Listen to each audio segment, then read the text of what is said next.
Hello, I'm Ruth, and I'm speaking from my studio, Get Quilts Done. Today we're going to talk about art quilts in general, but specifically how to make leaves. So let's get started. Before I even begin, I decided to look in my old dictionaries and go online and see what the word art means. So art means anything that you do that is for expressive reasons and for beauty, or for both. That is a generalized what it means. So if I take that into it, all my quilts are art. I do think so. But when I'm talking about art quilts, I want to specify or make it specific. I don't know how to say that correctly. I want to make it that it's only for art. And there's a difference. So for instance, I made my son a great big art quilt that was queen size. And I realized that I didn't want it to be art quilt, even though it fit in that description. And the reason is I wanted him, even though I put a sleeve on it, I wanted him to be able to take it off the wall and say, put it on his bed. I wanted that to him to have that option. And once that happens, I am now limiting myself, because when you make art, I'm specifically for art. You have a bit more freedom. So if I was to show you an example, two examples that these are art quilts, okay? These, I'm not worried about this. I'm not worried about the quilting. I wasn't worried about if this was a little bit too rough. And I wasn't worried about these pieces that I made and the fiber I used. And I wasn't worried about this bulk. And the reason, and by the way, this is a quilt that is an art quilt that's also Judaica quilt. And it is a prayer for Hanukkah. Okay, and Judaica is sacred art for Jews, or Jewish sacred art. So what I'm doing, what I'm showing you here is that I am not limited. I'm not worried about somebody cuddling up with it. I'm not worried about it getting washed. Another example, and this happens to be Judaica also, is I did very little quilting. I just put on the buttons because I'm not worried about the sandwich coming apart. And I'm also not worried about these beads being rough or the embellishments that I did. And this is a prayer for peace.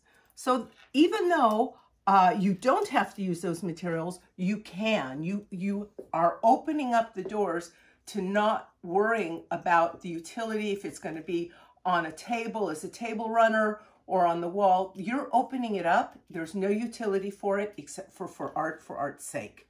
The other part of it about art quilts is it's got to be a quilt.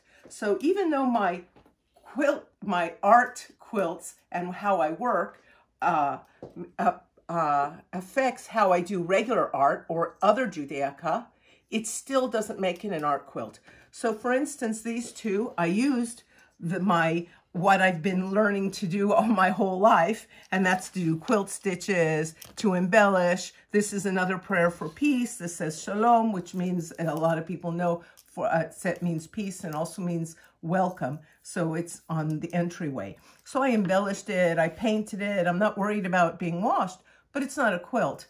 And the reason why it's not a quilt is backing is the batting. So there's only two. There's no sandwich. There's only two layers to it. And this is actually felt that's made out of recycled material. So even though I use a lot of the things that I do, this is just art or Judaica. It's not an art quilt. In order to be a quilt, it has to be a sandwich. And so that's basically an explanation. And the other thing that I just want to say is more words of encouragement. Years ago in Israel, I was watching a show based on politics, and people argue because it's politics, and they brought in two artists who work with oil on canvas. And they were very strong that only their type of work is art. Only art, only oil on canvas. Everything else was design. And they were very adamant about their opinions. And they brought in two other artists, which I considered artists, and they did different kind of work. I don't remember exactly. One of them did do Judaica. And both of them, the artists, the oil and canvas artists, they really liked one of the people on the shows. They really liked one of their works, and they didn't like the other ones. But both of the people that did other type of art were very, very offended. And I was shocked because I don't know why they were offended. Those guys didn't want to include them in their group or something. I don't know. Either way, if you're in that situation, try to chill. Somebody says, oh, it's not real art, and you think it is, relax. It doesn't matter. Make what you want and enjoy the process. Don't let things like that get you down, okay? And by the way, if you really need to, have some chocolate, okay? So let's get going on what we're doing today. We're making random leaves, and I love the kind of things that people do, exact symmetrical work, and they put it on. I love that, but that isn't this. This is a lot more freeing. So I always start with paper, and I always use paper scissors. So let's say I want this, I want it to be about 3/4 wide. So I measure 3/4. I'm not really careful. And I always use gloves on my right hand because that's how I cut with. I find that I have a lot less cramps, and these are just basic quilting gloves. And I use them for so many things. I love them. So see how I'm just looking at it? I'm just doing an estimate, and I'm cutting away. And of course, I'm not going to do all the leaves from this. I'm just going to show you how I start out. And I say to myself, okay, and I'm going to make it squarish. I'm not worried about it. And I'm just going to cut a few because I'm filming it. Otherwise, I would do a few more. So I take it, and this is where you don't have to know how to draw. You're just making a curve. Look at that. You make a curve, and you make another curve, and there you go. Now, I'm going to be doing it on this, and even though this looks very artsy, this is something else. I might make it into a clock. So I'm going to put on things. I'm just putting some leaves on it, so in case you wonder. So this is way too big. So what I do is I just cut it down, and I choose a size. So I just cut it down a little bit more, and I choose a size, and this is about right. And I try again, and you can see I'm doing this, and I'm doing it really fast because it's on camera, and you can see, okay, voila, there's the size I want. And that's about 5/8. I've already checked into it. So I have pre-backed, and you don't have to back it with the glue seam to seam or wonder under. You don't have to. You can leave it free. But I did pre-done ones, and because I might use it as a clock, I also have one that's done with felt. Yeah, it's also backed with felt, so it gives it a little bit dimension. I don't want to do that. So what I'm doing is I'm cutting this up, and this time I know it's about a little bit less than 1/8. And see how I'm eyeing it? I'm just eyeing it. And I take the paper and I fold it back. And the reason why I fold it back is I want to be able to see how I'm just eyeing it from there, and I'm just going to cut. Okay? The reason is I don't want to ruin my good scissors. Okay? If you want to leave the paper in, then you have to use the scissors for paper. And see how I'm just cutting it? And yes, these are gold scissors. I got it with my Bernina. I cannot believe I have them. I love them very much. So I just cut it just like this. And I'm just going to do a few. And then I take it and do just the same thing. And I have 2 different scissors. You can use any scissors you want. This is a smaller scissors for cutting out embroidery. And I find that the traction on the bottom makes it a little bit easier for doing curves. And voila. And I can see that I like that size really well. So I have some pre-made somewhere, and I can show you. I just fill up the paper, fill it up just like this, okay? And this is, you don't have to know how to draw.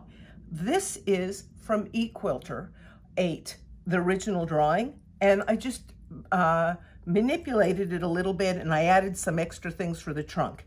And by adding the leaves, I'm adding a little bit of depth. Now, I also have this color, and I'm going to cut some out like this.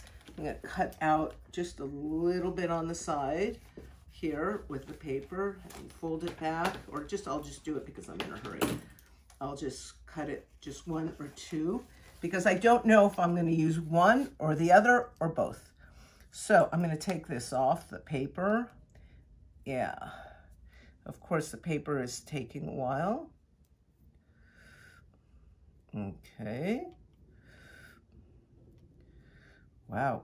Okay. So I'm just going to show it for here and take off the paper later. Just see if I want to do it. And then the paper just came off. Okay. So, and then what I do is I get several of them around. I probably use both and it gives it a little bit more. But just adding the leaves adds a little bit of depth and makes a change. And if you don't have eQuilter's program, you can always just take a coloring book and do that, okay? And I don't like it as much as I thought I would. I'll probably fill it up with this because I don't know why it's not sticking like it should. When I'm all done with this, I'm gonna leave it here and iron it right away. And that's about it. You could see how where the depth is. I'm gonna show you a piece that's already finished, or the block is already finished, the quilt isn't. The reason why this is kind of funny shaped is this is gonna have the word or the name Asher. It's one of the 12 tribes. It's another piece of Judaica. I really love making Jewish sacred art, as you can tell. These leaves were all the same way. This is actually a drawing that I took from pictures of the traffic circles. They have these beautiful olive trees. So it's actually a picture for some of those pictures that I took, and that's in Modi'in in Israel. I just love the traffic circles. I have to get out of the car and go and take pictures or stop the car in the middle when nobody's around, and somebody always comes. So you can take a look at this. I used two different ones. These, I have it so they're fraying just a little bit. And as you can see, I sewed them down the middle, and there's two different colors, and I just added them on randomly. And this gives depth. And it's also fraying. You could do it on any quilts. You could also, on a traditional quilt, just add them arbitrarily around or add them in the border and use this method. It is very freeing. It gives you the freedom of not worrying about the exact size and all the little corners, and it gives you a chance to kind of match nature, because if you look at a tree, not all the leaves are exact. It's a method that I really recommend. I love it. And just to backtrack just a little bit, I cut down a line like this, and then I cut in little squares, and then I do curves. And that's it. I love it. So that's about it. If you like what you see, press like. Don't forget to subscribe if you like it. There'll be more coming, hopefully at a faster pace than it's been in the past. And enjoy it. This is one of my favorite things to do. Okay, thank you. Bye.